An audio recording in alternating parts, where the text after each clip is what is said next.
সুপ্রিয় দর্শক আসসালামু আলাইকুম। দেশ ও প্রবাসে যে যেখানেই আছেন আপনাদের প্রত্যেককেই শুভেচ্ছা জানাচ্ছে। আজকে নতুন একটি প্রতিবেদন দেখতেই পাচ্ছেন, আমার সামনে একটি আপু আসছে। আপুটা দেখতে শুনতে যেরকম সুন্দর সেরকমই উচলন, বা আসলে কেন আসছে এত সুন্দরী হয়ে উচলন, কথা বলে জানার চেষ্টা করি। আপু আসসালামু আলাইকুম। ওয়ালাইকুম আসসালাম ভাই। আপু আপনার নাম কি? আমার নাম তিশা। তিশা আপু, কেমন আছেন আপনি? এই তো আলহামদুলিল্লাহ, আল্লাহ যেরকম রাখছে ওইরকম। আপনি যে দিন দিন আরো সুন্দর হয়ে যাচ্ছেন, এই সুন্দরের রহস্যটা কি আসলে?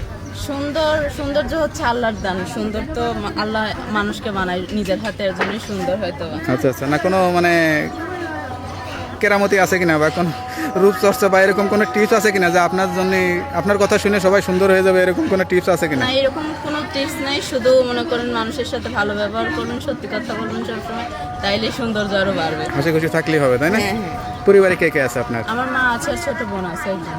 বাবা নাই? না, বাবা নাই, এর জন্য প্রতিবেদনের সামনে তো আসে। আপনাদের সংসারটা কিভাবে চলে? আমি টেইলার্সের কাজ করি, এখন মনে করেন সমস্যার মধ্যে আছি বিধায় কাজটা সেরকম ভালো চলতেছে না আগের মতন, এর জন্যই প্রতিবেদনের সামনে আসি। বয়স কত আপনার? আমার বয়স তো হবে 20 বছর। বিয়ে শাদী হয়েছিল? বিয়ে শাদী হয় নাই ভাই। বিয়ে শাদী হইলে কি আর প্রতিবেদনের সামনে স্বামী আসতে অনেকে দিবে? বিয়ে হয়, স্বামী মারা যায় বা চলে যায়, কত কিছুই তো হয়। না না ভাইয়া, স্বামী চলেও যায় নাই, মারাও যায় নাই, বিয়েই হয় না। একটা বিয়ের জন্যই মানুষ এত সুন্দর, দর্শন এত মানুষের সুন্দরী জন্য আসে। মেয়ের সঙ্গে কেউ যোগাযোগ করতেও ভয় পায়, মনে করে যে এগের বিয়ে করব, আসলে কি আমার মতো মানুষ মানে বিয়ে করার প্রস্তাবটা দেওয়া ঠিক হবে কিনা, এই সুন্দর চেহারা দেখে মানুষ ভয় পায়। এটা সাধারণ মানুষের জন্য কি বলবেন আপনি? সাধারণ মানুষের জন্য এটাই বলতেছে, আমি আজকে যেই কথা বলবো আমার মনে হয় না যে প্রতিবেদনের সামনে এসে এরকম কথা কেউ কখনো বলেছে।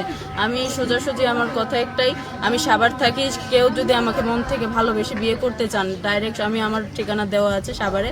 সাভার বাস স্ট্যান্ডে নামে এসে আমাকে কল করলে আমি তার সাথে দেখা করবো, কিংবা সে যদি আমার বাসায় আসতে চায় আমি সরাসরি আমার বাসায় নিয়ে আসবো। সেই মানুষটা কি অনেক টাকা পয়সা আলা হইতে হবে, নাকি সাধারণ যে কোনো মানুষকে টাকা বিয়ে পয়সা করবে? দিয়ে তো ভালোবাসা হয় না। একটা মানুষের মন মানসিকতা আর চলার মতন, সংসার চলার মতন সামর্থ্য হইলেই মানুষের হয়।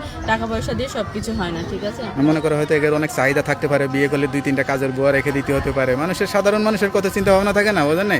সাধারণত মানুষ চায় যে খেটে খাওয়া একটা সিম্পল পরিবারের একটা মেয়েকে বিয়ে করতে। আপনি কি সেরকম সিম্পল কিনা? হ্যাঁ, আমি একদম সাধারণ ঘরের মেয়ে, তার জন্যই বলছি যে আমাকে দেখে শুনে কেউ যদি সরাসরি প্রবাসে থাকে তারা তো আমাকে দেখবে এই ভিডিওর মাধ্যমে, আর যদি যারা বাংলাদেশে থাকে তাদের মধ্যে যদি কেউ আমাকে পছন্দ করে, সরাসরি আমার ঠিকানা সাভারে আমি থাকি, আমার এসে দেখে তারা বিয়ে করতে পারে।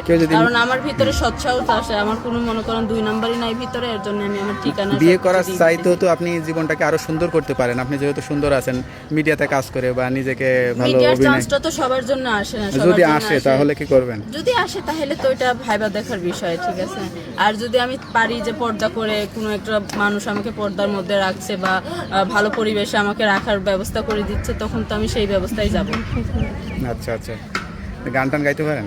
না না, গান গুন গাইতে পারি না, ওইরকম মনে করেন ট্যালেন্ট নাই ভিতরে। খালি শুধু আল্লাহ চেহারাটা সুন্দর বানাইছে যে দর্শকে দেখবে, যেখানে যাদের ভালো লাগবে সে আমার সাথে যোগাযোগ করবে। কথাও তো সুন্দর বলতে পারেন। কথা এখন এটা বলতে পারি, এটা আমার যোগ্যতা। দেখি মন থেকে বলতেছেন নাকি অভিনয় করতেছেন? না না, মন থেকে বলতেছি, এর জন্য আমি মন থেকে বলতেছি, এর জন্যই বলে দিছি। আমার ঠিকানা দিয়ে দিছি, আমি সাভারে থাকি। যেই আমার সাথে যেই দেখা করতে চাইবেন, সরাসরি আমার ভালো মন্দ যাচাই বাছাই করে আমাকে বিয়ে করতে পারেন, ঠিক আছে? আমার মা আছে, আমার বোন আছে, আমরা দারিদ্র ফ্যামিলির মানুষ, ভাড়া থাকি। এটা জেনে আসার বিষয়, সে যদি সবকিছু জেনে শুনে আমাকে বিয়ে করতে চায় আমি একদম রাজি। কিন্তু অহেতুক আমাকে কেউ ঝামেলা মানে ডিস্টার্ব করবেন না বা বাজে কথা বলবেন না। আর আমার যে নাম্বারটা দিব, এই নাম্বারটা ছাড়া অন্য নাম্বারে যদি কেউ ভিডিওটা ছাড়ে, আমার মানে এখন ডাউনলোড দিয়ে অন্য নাম্বারে ছাড়ে, সেই নাম্বারে যদি কন্ট্যাক্ট করে আপনারা প্রতারিত হন, সেইখানে আমাকে দায় দিলে হবে না, ঠিক আছে? আমাকে দেখবেন, জানবেন, তারপরে এসে আপনি হলো 2টা কথা বললেন। নাম্বার আছে? আমার ইমো ফোন নাই। আমার ইমো ফোন থাকলে তো হয়তো কি আমি নিজে নিজে ভিডিও ছেড়ে মনে করি। করছিলেন কোন ক্লাসে? আমি ক্লাস 10 পর্যন্ত করছি। আর্থিক সমস্যার জন্য এসএসসি এক্সাম দিতে পারি নাই। সবার মনে সব আশা পূরণ হয় না, যেহেতু আপনার মানে সমস্যার কারণে লেখাপড়াটা করতে পারেন নাই। যতটুকু করছেন আলহামদুলিল্লাহ, এখন বাকি জীবনটা সুন্দর হোক সেই আশাই করি। তা ভালো থাকবেন, দোয়া করি, আর নামাজ কালাম করে আল্লাহর কাছে চাইবেন। আসসালামু আলাইকুম।